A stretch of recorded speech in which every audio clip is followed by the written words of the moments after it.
महाराष्ट्राची शान आणि आपल्या महाराष्ट्राच्या या लाडक्या उत्सवात आपण बघणार आहोत कोळ्यांची संस्कृती. कोळी म्हणजे गोड, तर कोळी म्हणजे मुंबईचे मूळ मालक आणि ह्या मालकांच्या हृदयावर राज्य करतात त्या दर्या किनारच्या कोळी.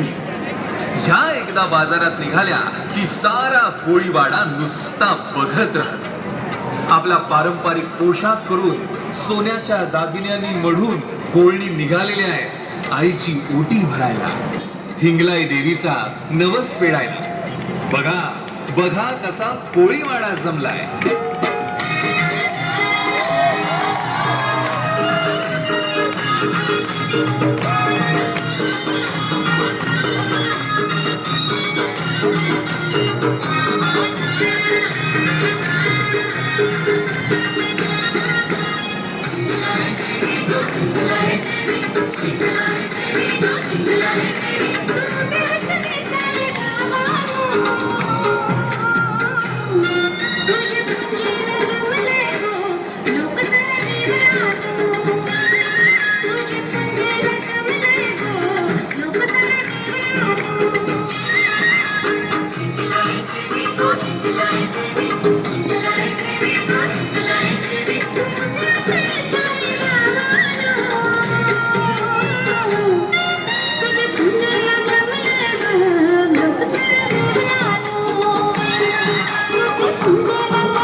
आई माझी कोंडाला पावली, माझी कोंडाला